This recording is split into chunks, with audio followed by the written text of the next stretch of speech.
Il est tout juste 18h30 sur Haloula et c'est le journal. Voici les grands titres du journal.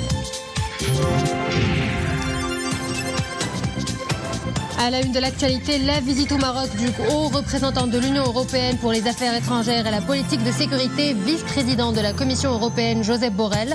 À son agenda, des entretiens avec le chef du gouvernement et le ministre des Affaires étrangères, de la coopération africaine et des Marocains résidant à l'étranger.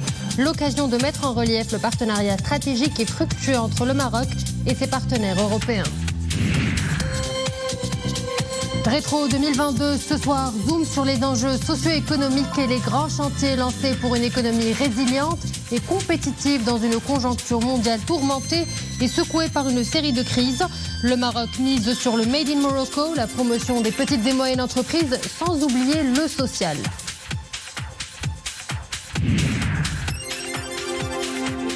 La dernière escale du journal, ça sera à la mer de Mediapr en cette période de l'année et le renouveau avec les barques des pêcheurs. La saison de la pêche au poulpe est lancée, une reprise après une période de repos biologique nécessaire. Nous suivrons un reportage. Bonsoir à tous. Avant de développer ces titres, nous avons le plaisir d'accueillir avec nous ce soir Amil Laridi, expert international en diplomatie économique et stratégie de développement. Bonsoir. Bonsoir madame. Merci d'être parmi nous. Le plaisir est mien. Un conseil de gouvernement s'est réuni aujourd'hui sous la présidence du chef du gouvernement Aziz Akhannouch. À son programme, l'approbation d'un projet de décret relatif aux établissements d'hébergement touristique déterminant les normes de construction dimensionnelles et fonctionnelles spécifiques aux établissements d'hébergement touristique et à la création de la Commission nationale des normes de construction spécifiques à ces établissements. Le Conseil a également adopté un projet de décret portant organisation du département de la jeunesse. Adoption également d'un projet de décret relatif aux services de navigation aérienne en vue de garantir la sécurité, la régularité et l'efficacité de la navigation aérienne.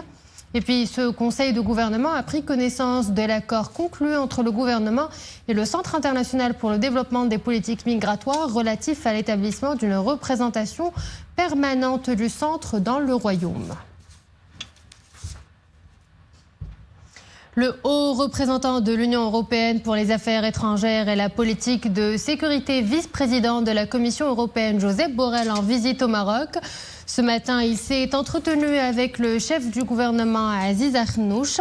L'occasion pour les deux parties d'exprimer leur volonté conjointe d'approfondir le dialogue et la coopération. À cette occasion, le chef du gouvernement s'est félicité de la dynamique des relations entre le Royaume et l'Union européenne qui a permis de structurer le partenariat entre les deux parties et d'améliorer à différents niveaux. Il a salué à cet égard le résultat positif du partenariat dans les domaines de l'agriculture, de la pêche, de la finance, de l'investissement, de l'économie verte, de la migration et de la sécurité.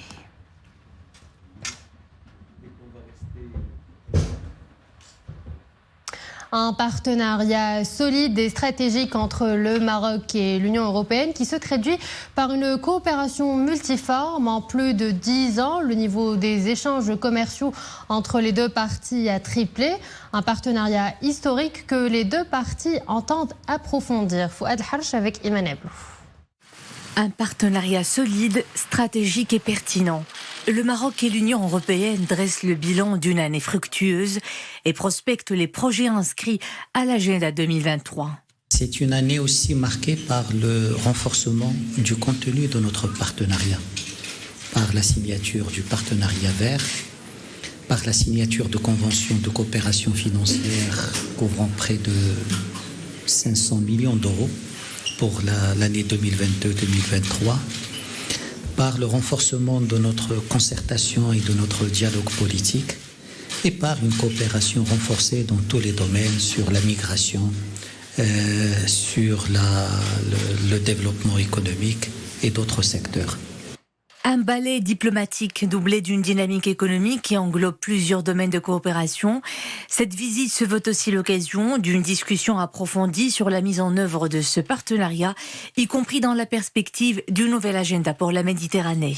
Sans aucun doute, le Royaume du Maroc et les partenaires du sud de la Méditerranée qui a mis en œuvre des politiques de convergence avec l'Union européenne les plus puissantes. Et les faits sont là. Deux tiers du commerce extérieur du Maroc s'est fait avec l'Union européenne. Nous sommes le plus important partenaire commercial. Et plus de la moitié de tous les investissements étrangers qui se font au Maroc viennent de l'Europe. Et au chapitre de notre intégrité territoriale, le chef de la diplomatie européenne réitère une position inchangée. L'Union européenne soutient le processus des Nations Unies et les initiatives de l'envoyé spécial du secrétaire général visant à parvenir à une solution politique qui soit juste, réaliste, pragmatique, durable et mutuellement acceptable. Également au programme de ces entretiens, un échange autour de questions régionales et internationales d'intérêt commun et d'une importance particulière dans le contexte mondial difficile actuel et l'impact global de la guerre en Ukraine. Et dans l'actualité législative, la Chambre des conseillers tiendra mardi prochain à partir de 15h une séance plénière consacrée aux réponses du chef du gouvernement aux questions relatives à la politique générale. Une séance axée sur la mise en œuvre du chantier de la couverture médicale et sociale au Maroc pour la consécration des fondements de l'État social. Rétro 2022, ce soir nous braquons les projecteurs sur les projets économiques phares de l'année qui s'achève et des enjeux socio-économiques qui se profilent pour cette nouvelle année 2023 avec le défi d'installer les bases d'un État social et de capitaliser sur ses acquis. Nisrine Ausdar.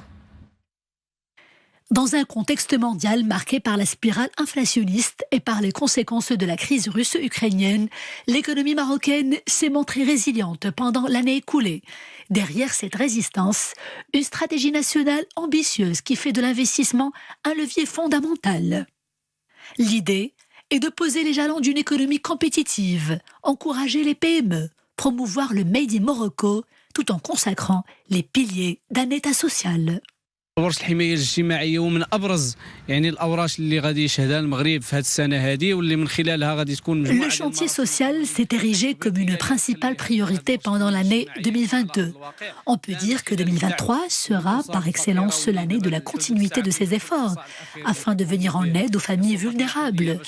C'est d'ailleurs la mission qui incombe à la commission chargée du registre social unifié, dont les opérations de recensement vont bon train.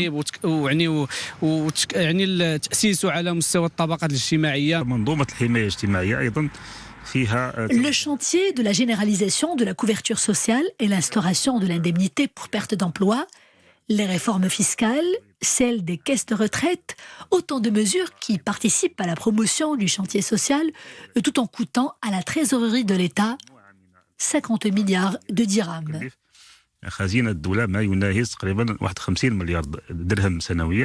Maîtriser les équilibres macroéconomiques et financiers, c'est l'autre grand défi qui attend le Maroc pour cette année 2023. Et là encore, cela passe par le social.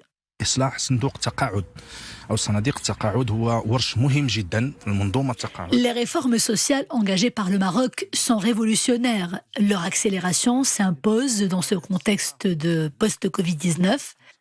L'objectif est de valoriser le capital humain et de consolider la bonne gouvernance, tout en assurant une réelle égalité des chances à tous les citoyens. Le Maroc mise sur la réforme fiscale aussi. Plus concrètement, il est question de renforcer les droits des contribuables avec des systèmes fiscaux transparents et un arsenal juridique incitant à l'investissement des étrangers. Et point décryptage avec nous ce soir sur le plateau, Amine Laridi, expert international en diplomatie économique et stratégie de développement. Monsieur Laridi, nous venons de le voir, 2022 était l'année de la concrétisation et du lancement de plusieurs chantiers d'envergure. Sur le plan social, par exemple, la généralisation de la protection sociale compte parmi les projets les plus édifiants. Il a signé la fin du RAMED pour entrer de plein pied dans l'assurance maladie obligatoire au profit de 11 millions de Marocains. Et c'est une manière d'asseoir les bases d'un État social. On dit que le diamant, très souvent, est valorisé par l'écrin. Et pour comprendre en fait l'importance de ce haut chantier, ce haut projet royal, comprenons aussi l'environnement dans lequel on vit, notamment l'environnement international. Nous vivons dans un monde, il ne faut pas se voiler la face en fait, qui est encore en pleine turbulence, qui est en plein développement, qui n'a pas encore repris sa stabilité, qui est encore une période de bâtir en fait de l'ordre après le chaos justement qui a été créé par le Covid-19. Je rappelle que les vagues, parce qu'on parle ici d'un océan, d'accord, et de turbulences dans un océan. Les vagues, en fait, qui nous entourent sont des vagues inflationnistes. C'est les prix des matières premières, des produits finis également. C'est également des ruptures dans les chaînes de valeur, dans les chaînes aussi logistiques et les chaînes de transport. Il y a une grande différence entre les trois.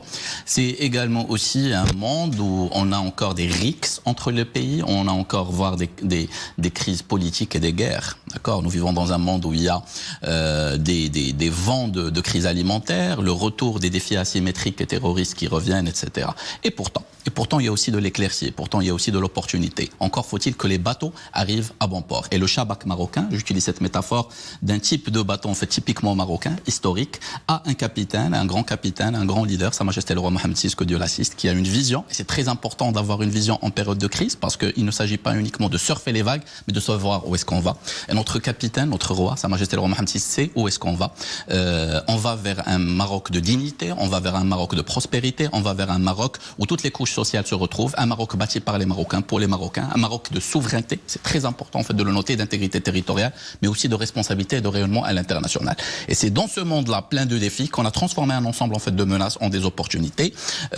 Et c'est dans ce monde-là aussi où on a fait ce grand choix, où Sa Majesté le roi Mohammed VI, que Dieu l'assiste et le glorifie, a fait ce grand choix, celui de la dignité pour tout le peuple marocain, avec un projet en fait titanesque, avec un projet très important qui nécessite notre mobilisation à nous tous, parce que notre devoir, aussi bien en fait nous, femmes, hommes d'État, la femme toujours d'abord, que simples citoyens, que tout citoyen en fait marocain, de contribuer à ce chantier en créant de la valeur pour garantir de la dignité. Surtout, c'est un chantier en fait qui se tient sur 5 niveaux avec un investissement et non pas un coût, parce que il ne s'agit jamais de coût en fait quand on s'agit du citoyen marocain, il s'agit d'investir dans nos citoyens de 51 milliards de dirhams, 5 milliards de dollars en une période de défis par an, encore une fois. Donc il faut les trouver. On ne peut les trouver qu'en créant une économie dynamique, une économie ouverte à l'international, qu'en attirant de l'investissement international et en valorisant notre investissement aussi local, qu'en développant en fait les 12 régions de notre cher royaume. C'est un programme sur 4 niveaux. Le premier est déjà opérationnel. Il a commencé justement, c'est la couverture médicale. Vous le disiez si bien en fait tout à l'heure, et c'était aussi dans l'excellent reportage.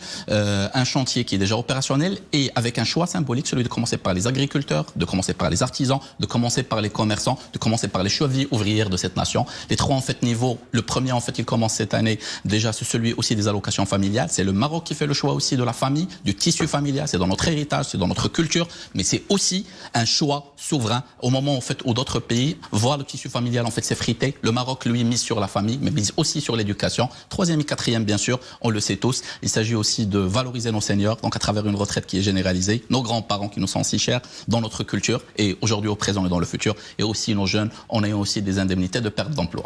Et en 2022, on a également des projets économiques phares qui ont été lancés à la faveur d'une vision royale éclairée. Le Maroc a consolidé son leadership à l'échelle du continent africain à travers le tout nouveau programme d'investissement de l'OCP, le programme d'investissement vert avec 130 millions de dirhams mobilisés pour l'innovation.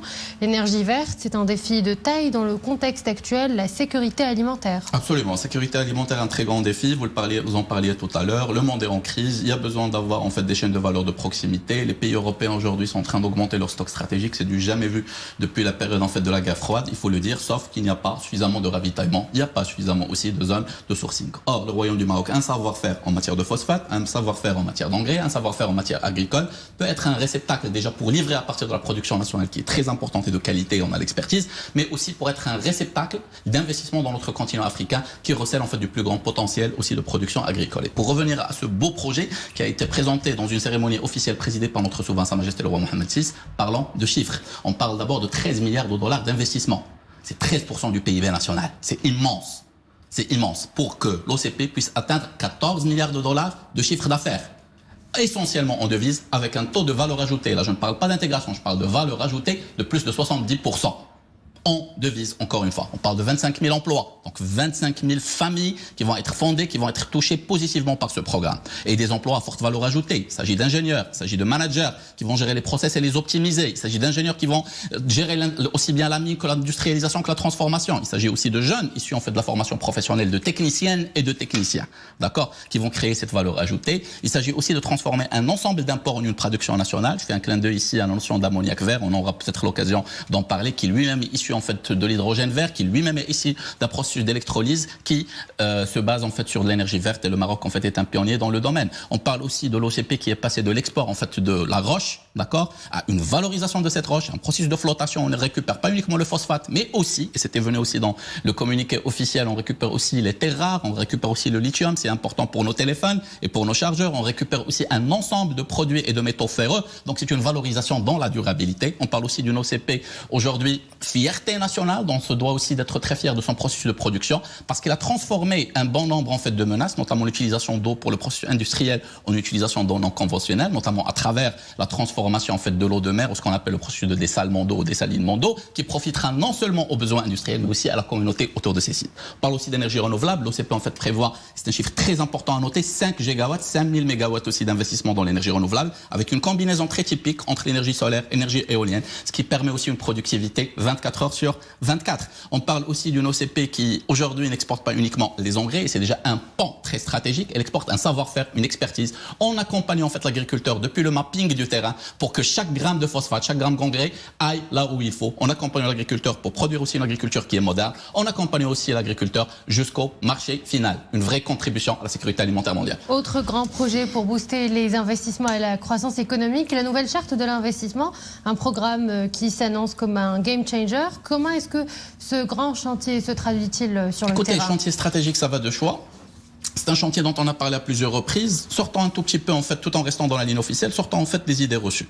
Aujourd'hui, l'objectif c'est de créer de la valeur, on l'a tous compris. On se doit tous d'y contribuer, aussi bien en tant qu'artisan, en tant qu'agriculteur, en tant que sur tous les niveaux, quel que soit notre degré de responsabilité ou d'éducation.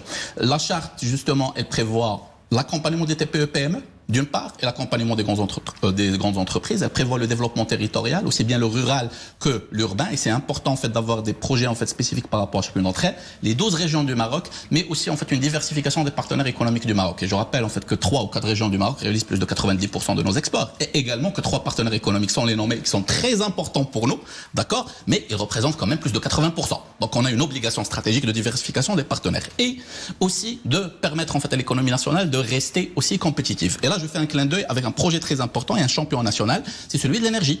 Aujourd'hui, non seulement grâce à la haute vision de Sina Allah, non seulement on a transformé une grande menace en une opportunité réelle sur le terrain, c'est-à-dire en produisant en fait de l'énergie renouvelable, mais le Maroc est devenu le champion africain, méditerranéen, et même figure sur le podium mondial. Et quelques chiffres en fait pour terminer, on parle quand même de 1700 mégawatts rien qu'en énergie hydroélectrique. On parle automatiquement de 1500 aujourd'hui en fait mégawatts, c'est-à-dire 1,5 en fait gigawatts uniquement en éolienne, avec une grande participation du tout ce qui est en fait secteur privé. Et justement la nouvelle charte, elle prévoit d'inverser la pyramide, c'est-à-dire que 2 tiers soient faits par le privé et non pas par le public. Et le troisième, c'est 800 mégawatts dans le solaire, avec un taux aussi en fait d'optimisation qui est très élevé. On parle quand même en fait de 46 centimes le kilowattheure par rapport à certains sites, donc c'est un benchmark mondial. On parle aussi d'innovation.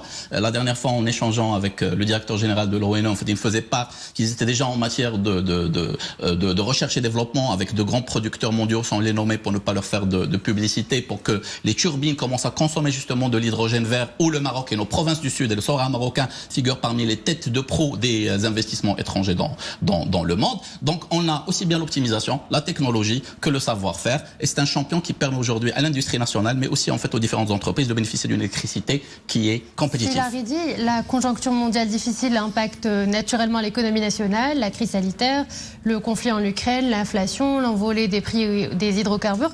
Comment se présente la nouvelle année 2023 pour notre pays ? Madame, un stratège ne peut être qu'optimiste. D'accord ? Alhamdoulilah, 2022 a été une année de grande victoire diplomatique pour notre pays, a été une année de valorisation à l'international, a été une année d'union nationale et elle continuera de le faire, aussi bien autour de notre fondamentaux, et aussi une année de paix et de sécurité. Et nous ne pouvons que remercier toutes les personnes qui œuvrent par rapport à cela sous le haut leadership de Sina Allah.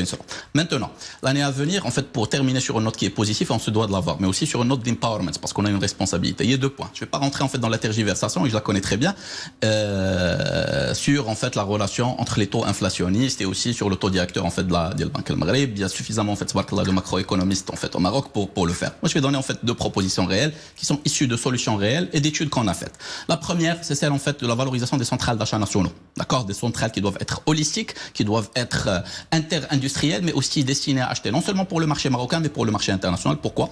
Pour permettre au Maroc d'acheter moins cher que les autres, pour permettre au Maroc d'acheter avec des prix en fait qui sont bas sur une durée qui est longue, donc épargnant le consommateur marocain les risques en fait inflationnistes. Et le deuxième, et aussi l'économie nationale et l'industrie nationale. Et deuxième point, d'une manière tout à fait rapide, il faut protéger aussi l'épargne nationale. Et là, je parle d'épargne personnelle. Je n'aime pas le terme en fait épargne de ménage, quoi que ce soit le terme économiste en fait adéquat, mais l'épargne personnelle. Cette épargne nous a très souvent en fait sauvés en période de crise parce qu'elle se transformait en un investissement. Nous sommes une économie de cash, pour ne pas utiliser le terme péjoratif d'informel. D'accord? Nous sommes une économie de cash. Il ne faut pas que cette épargne se transforme en une épargne en fait qui est opportuniste ou une épargne de consommation contribuant à l'inflation. Il faut qu'elle participe dans le cadre de fonds souverains, de fonds de participation individuelle à des projets clés, que ce soit tout ce qui est en fait dessalement d'eau, que ce soit en fait médical, que ce soit de l'industrie, où les citoyens peuvent contribuer, se garantissent et se prémunissent en fait contre le risque en fait d'inflation parce qu'ils sont rétribués, c'est des obligations et qu'ils sont responsables du développement de leur pays. Monsieur Ahmed Laridi, je vous remercie pour cet éclairage. Madame. Et dans le reste de l'actualité, une unité de la Marine royale a porté assistance tôt ce matin à un voilier en difficulté au large de l'El Aïch avec à bord 2 personnes de nationalité française. Les occupants du voilier ont reçu les premiers soins à bord de l'unité de la Marine royale, puis ont été ramenés sains et saufs au port de Tanger-Ville. Et place à notre escale dans l'actualité internationale. Dernier hommage du pape François à son prédécesseur Benoît XVI, décédé samedi dernier à l'âge de 95 ans. Les funérailles de l'ex-souverain pontifie se sont déroulées dans un cadre solennel dans la place Saint-Pierre en présence de 50 000 fidèles auxquels se mêlaient les chefs d'État étaient couronnés. La cérémonie ponctuée de prières et de chants a duré environ 1h20. La messe de rite latin et en plusieurs langues était concélébré par plus de 4000 cardinaux, évêques et prêtres. Mais son caractère exceptionnel résidait dans la présence d'un pape aux obsèques de son prédécesseur, une première dans l'histoire récente de l'Église.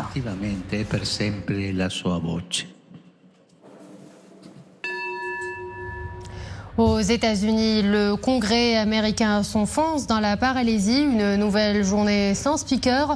La Chambre américaine des représentants a dû se résoudre à repousser ses débats. Les dissensions dans les rangs républicains l'ayant paralysé jusqu'à rendre impossible le choix de son président. Favori pour remplacer Nancy Pelosi au perchoir, le républicain Kevin McCarthy est suspendu au bon vouloir d'une vingtaine d'élus trumpistes qui l'accusent d'être trop modéré et joue délibérément les troubles faits. L'Organisation mondiale de la santé a critiqué la nouvelle définition chinoise très étroite d'un décès attribué au Covid, affirmant que les statistiques sont en décalage avec la reprise épidémique dans le pays. Les responsables de l'OMS chargés de la gestion des situations d'urgence sanitaire ont déclaré que les chiffres actuels publiés par la Chine sous-représentent l'impact réel de la maladie en termes d'admission hospitalière, d'admission dans les soins intensifs et surtout en termes de décès. Rappelons que la Chine fait actuellement face à sa pire flambée de cas suite à l'abandon brutal en début de décembre de sa politique dite de zéro Covid. Retour chez nous et direction Dirk où l'heure est à la reprise de la saison de la pêche aux poulpes. Après un repos biologique, les pêcheurs reprennent le chemin de la mer. Nous verrons avec Abdelali Gnouni, Fnachakir Alaoui et Boukr Mghbret. Pour une belle prise, c'en est une. Après une longue période de repos biologique, la pêche aux poulpes a repris depuis le 20 décembre dernier. Au port d'Omdirk, les professionnels de la pêche côtière se frottent les mains. Les quantités de poulpes autorisées pour la pêche artisanale s'étalera jusqu'au 31 mars 2023. Nous enregistrons à aujourd'hui de belles prises. Les prix sont abordables. Cette semaine, la pêche opérée entre Ben Younesh et Ouadlaou est uniquement réservée à la pêche artisanale. الصيد التقليدي فقط. الحدود صباح اليوم 150 طن اللي تم 150 tonnes ont été pêchées depuis le 20 décembre dernier. Parmi ce tonnage, 130 tonnes concernent la pêche artisanale. Nous avons lancé une opération de sensibilisation au profit des pêcheurs pour la préservation des richesses halieutiques. الإخوان البحارة الغاية المحافظة على الثروات السمكية. Entre Martil et Mdirk, des centaines de marins pêcheurs opèrent sur le littoral. Martil compte quelques 49 barques de pêche. Mdirk en compte près de 250. Le poulpe, celui que nous attrapons aujourd'hui, vit dans les flaques d'eau de la plage, carrément sur le sable. Ce n'est qu'à la fin de ce mois de janvier qu'il se dirigera vers les rochers. La pêche au poulpe au Maroc se fait sur 2 campagnes. Une campagne d'hiver qui dure de novembre à décembre et une campagne d'été qui démarre vers le mois de juin et ce jusqu'au mois d'août. Avant de nous quitter, un mot de sport pour parler de la 5e étape du rallye de Dakar 2023. Le motard français Adrien Van Beveren signe le meilleur temps de cette compétition. 643 km de boucle autour de Hail au nord de l'Arabie Saoudite. Il remporte sa première victoire dans cette 45e édition du célèbre Rally Raid. Le Qatari Nasser Al-Attiyah, vainqueur sortant du Dakar, a empoché ce jeudi une 2e victoire d'étape dans l'édition 2023 au volant de sa Toyota au terme d'une 5e journée pré-disputée dans les dunes. Il conforte ainsi sa position en tête du classement général.